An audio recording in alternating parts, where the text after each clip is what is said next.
Earlier this week, we hit 50,000 subscribers on this channel, so I asked you to throw me some questions, and I'm here to answer them. And the first question comes from Papi Cholo. Asks, how old are you? What did you do when you were 25? So I was born in 1986, which makes me 37, turning 38 in April. And at 25, what was I doing? I was engaged to Janet, and that was around the time we started our first apparel wholesale business together. And we were living in downtown LA at the time. So we were doing the city life. And that was also around the time we got our Beagle Jarvis. So engaged, new business, new apartment, new puppy. So that was kind of a pivotal point in my life. And then outside of that, on my free time, I was playing a lot of video games. I was really into Call of Duty, didn't really work out, ate like shit. And yeah, that kind of sums up age 25 for me. And then question number 2 comes from Christoph. Says, congrats, what are your daily non-negotiable habits? Thanks, Christoph. So for me, it's all about my health. I believe that health should be the number one priority, then business, then your family. Because if you don't have your health, you can't take care of business. And if you can't take care of business, you can't take care of your family. So diet and exercise is something that is non-negotiable for me. First thing I do when I wake up is hydrate and work out. Even when I'm traveling, ahead of time, I see where I'm staying and see what gym is near me so that I can still get my workout in. And then as for my diet, I do intermediate fasting. And then also I try to get all my daily proteins in. Now, I'm not super strict with my diet. So during the weekdays, I do a lot of cooking at home to get proper meals. And then on the weekends, I still kind of enjoy myself. So just trying to keep that balance. But health is something we should never take for granted. So diet and exercise, non-negotiable for me. Question number 3 comes from Devin. Asks, how do you stay committed to trading when losing hope? That is a great question. So what keeps you playing your favorite video game, right? For me, it's enjoying it and being competitive at it, and winning at it feels very rewarding. And if you see the pro players who make a living out of it, there's some degree of obsession, whether it's trying every single weapons and attachments, itemizations or abilities, really trying to dissect every aspect of the game to its bare bones to really become the best at it. And for me, this is my favorite video game. So I'm obsessed over it. I'm trading all day and then reviewing after hours, looking at hundreds of charts, really trying to dissect my trading and trying to make the right adjustments along the way. And after doing it every single day, day in and day out, that's when eventually I start getting the aha moments. That's where the growth happens. And that's where the fun begins, right? That's what keeps me going. It's about the journey, not the destination. Versus if I'm being casual about it and just coming in every day, doing the same shit, taking the same hits without doing any work to get better, that's when I'm just running in circles, and that does not work in this game. So it's about asking, how bad do I want this? And am I doing everything I possibly can to make this work? BZ Capital asks, what did you do to grow your IG and YouTube channels? I really didn't do anything special. I didn't have any method or some kind of strategy. It just kind of grew organically. So I basically just started making videos, let my friends and family know, and committed to one video a week for 1 year. I didn't have any experience with cameras or editing, anything like that. I just kind of figured things out as I went along. I tried to step my game up on this video. Hopefully you could tell. And at first I was maybe getting 100 views here and there until one day, the YouTube algorithm decided to bless me. All of a sudden, I noticed that I was getting a bunch of new subscribers, and it was from one of my first day in the life videos. It started getting thousands of views, then 10,000, 20,000. And by that time, because I was consistently putting out one video a week, I had enough content for you to enjoy and consume, and just kept the ball rolling from there. And with the content, I felt like I was bringing something different to the table, to the trading community, with the bunch of live trading and just being open and honest as much as possible. And then with the education stuff, just trying to be simple, easy to understand, to the point. So I think it's about being consistent, making useful content, and just having fun with it, putting my own style to it, not really copying anyone. And here we are at 50K. Luke asks, have you had times where you were undisciplined into trading reckless, into taking huge L's? Oh, absolutely. I think the biggest loss I ever had was on a symbol, I believe it was SMCI. And this was a few years ago, and it was going parabolic on the intraday, and I was trying to catch the top. So I shorted it, but when it didn't work, I refused to take my stop, and instead I kept shorting it as it kept shooting up against me. So I was trying to average my position, hoping and praying that it'll come down at one point so that I can just call the trade a scratch. But the fucker was just so stubborn, kept going and going and going. And by the end of the day, I ended up losing just under $10,000 on it. So that was one of my first biggest aha moments. And it was that no matter what, I need to take my stops. One trade isn't worth all those bullets. So now either I take my stops and wait for another setup or just move on to another trade. But I'm glad that it happened. And the reason why I don't regret it at all is because even though it was an expensive lesson, it ended up being a lesson. I learned from it. I never let that happen again, because if I kept doing it, that's when it's a problem. That's how accounts get blown. So always adjust from mistakes. 1949 says, congratulations on hitting the 50K, James. My question is, the channel has been recently too quiet. Is your attention somewhere else for now? Should we expect more day in the life? Because trust me, those vlogs inspire us more than you can imagine. Thank you. First, thank you so much. I really appreciate it. So I do try to get a video out at least once a week. And I did get a few comments and questions asking for more vlogs. I have been super busy lately. So here's what my current schedule looks like. So I wake up at 3 a.m. That's when I work out. And then at 5 a.m., that's when I start my pre-market prep. And then I'm trading from the open all the way to the close. And then after the close, that's when I have my meetings.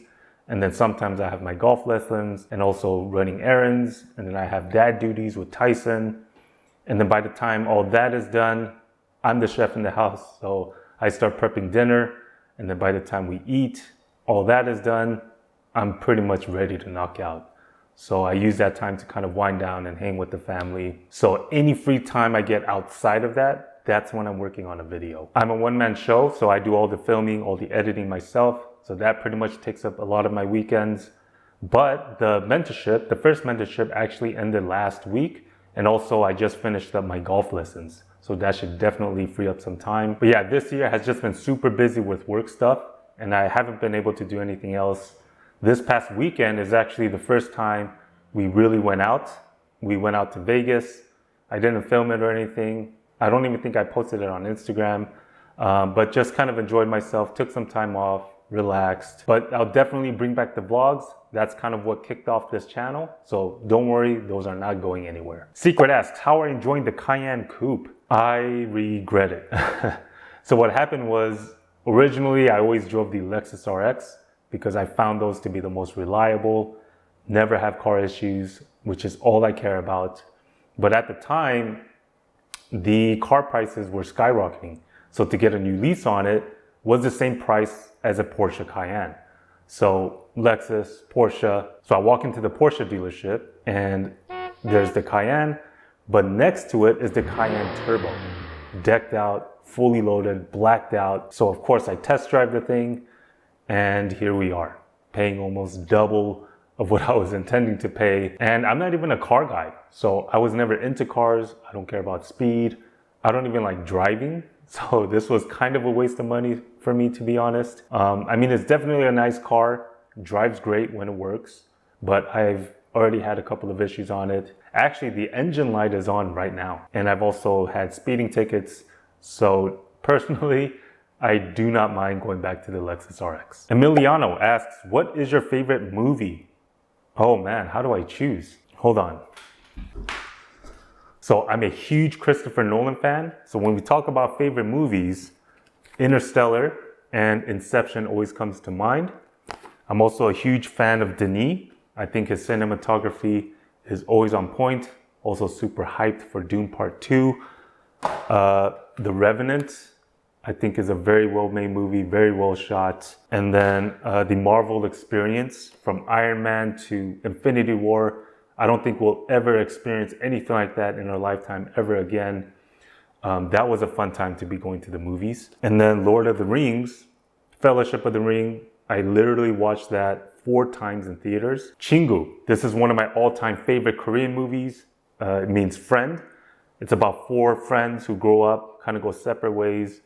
A couple of them join rival gangs, and yeah, it's a classic. And then I have other classics like Goodfellas, Predator. I mean, gotta have an Arnold movie in there. But if I had to choose, I definitely have to go with anything by Christopher Nolan. I mean, nothing gets me more hyped than a Nolan movie. The cinematography, the story, the music, Hans Zimmer, IMAX cameras, and he barely uses CGI.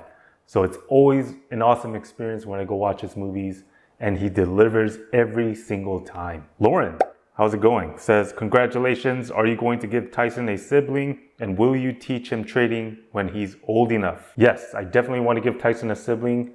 I really want a girl as my second, but I also don't mind another boy. I just really need Tyson to have someone to play with at home because he wears both me and Janet out.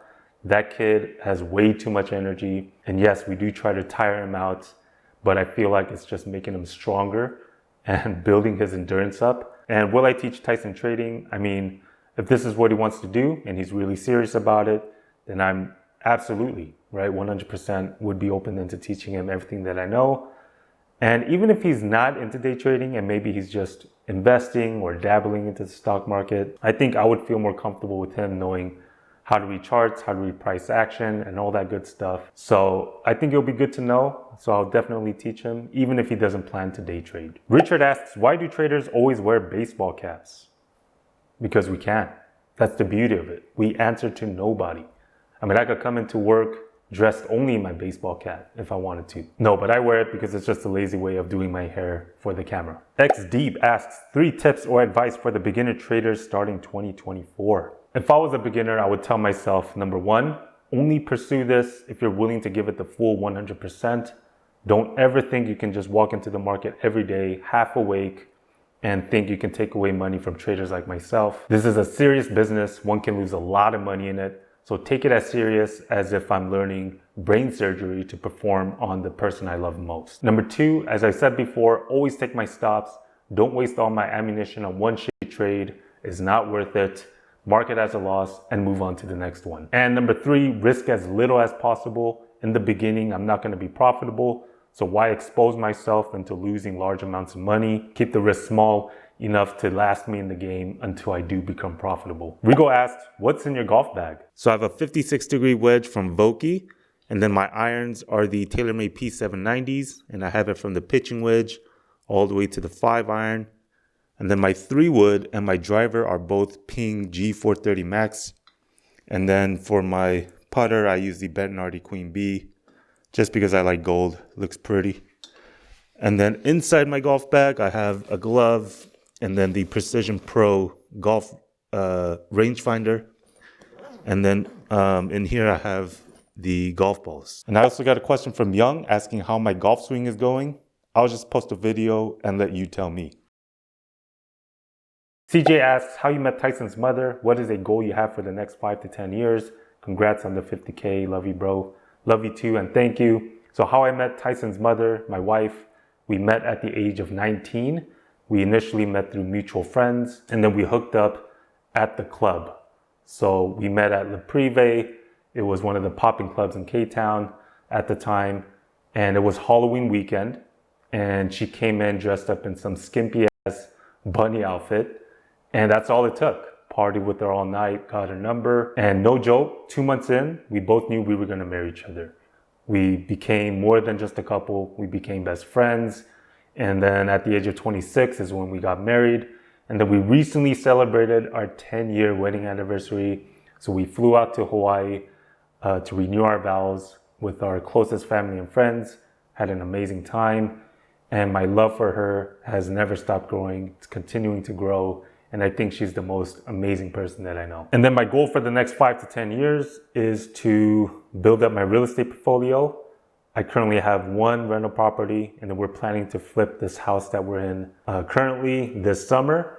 And then I'm also involved in a Section 8 housing project. This is actually the second one. The first one didn't work out, unfortunately, but pretty much just broke even on that. But this one did work out, and the project should be finished around July or August. So I am working with a developer Hopefully we can do big things in the next 5 to 10 years. If I didn't get to your question, there were some that I felt like it deserves its own video, so I'll follow up on those separately. And then there were also questions that were already answered in my previous Q&A videos. So if you haven't already, go ahead and check that out. But just want to end this by saying thank you. We were at 10,000 back in May, and since then we've grown 5 times that, which is crazy. So thank you for the continued love and support. I will continue to do what I do, provide value, more live trading, more educational stuff, more vlogs, and motivational content. And if we hit 100K before the end of this year, I may give a very special opportunity to one of you. That's all I'm going to say about that for now. Thank you again. As always, I appreciate you for being here, and I hope to see you on the next one.